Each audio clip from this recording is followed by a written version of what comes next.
Zee 24 तासने उघड केलेल्या पुणे जमीन गैरव्यवहार प्रकरणाचा अहवाल सादर झाल्याची माहिती आहे। खारगे समितीने आपला चौकशी अहवाल महसूल मंत्री चंद्रशेखर बावनकुळेंना सादर केल्याचं समजतंय। 1800 कोटींची महारत्नाची जमीन 300 कोटी रुपयांना खरेदी केल्याच्या प्रकरणी ही चौकशी समिती नेमण्यात आली होती।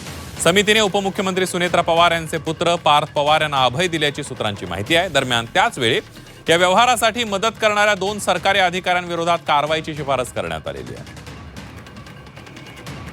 दरम्यान खारगे समितीच्या अहवालात नेमकं काय म्हटलेलं आहे एक नजर टाकूया। मुद्रांक शुल्क नियमानुसार व्यवहार करणारा जबाबदार असतो।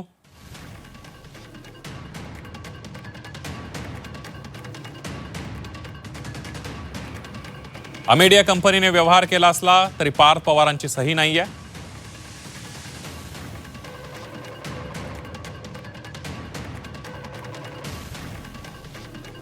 पार्थ पवारांचा जमीन खरेदीत थेट संबंध नाही।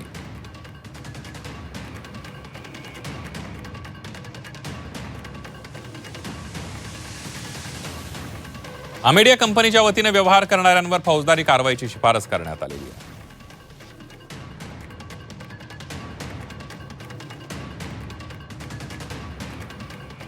अमेडियाला मदत केलेले तहसीलदार सूर्यकांत येवले, दुय्यम निबंधक रवींद्र तारूंवर कारवाईची शिफारस करण्यात आली आहे।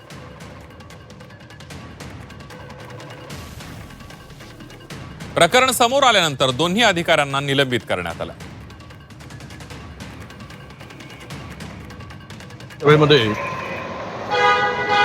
हा प्रश्न उपस्थित होणार आहे, त्यावेळेस या प्रश्नाला घेऊन सरकारला जा विचारू कसं क्लीन चिट दिलं आहे आणि एवढ्या मोठ्या व्यवहारामध्ये सामान्य व्यक्ती हा व्यवहार करू शकत नाही।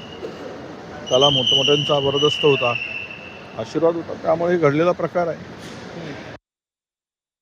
क्लीन चिट भेटल्याचा काही प्रकार समोर येतोय काय? इथे क्लीन चिट देण्याचा कुणालाही कुठलाही प्रकार त्या ठिकाणी येत नाही। एकंदरीतच ह्या प्रकरणाशी संबंधित संपूर्ण सखोल चौकशी त्या ठिकाणी उच्चस्तरीय समितीच्या माध्यमातून लावण्यात आली होती।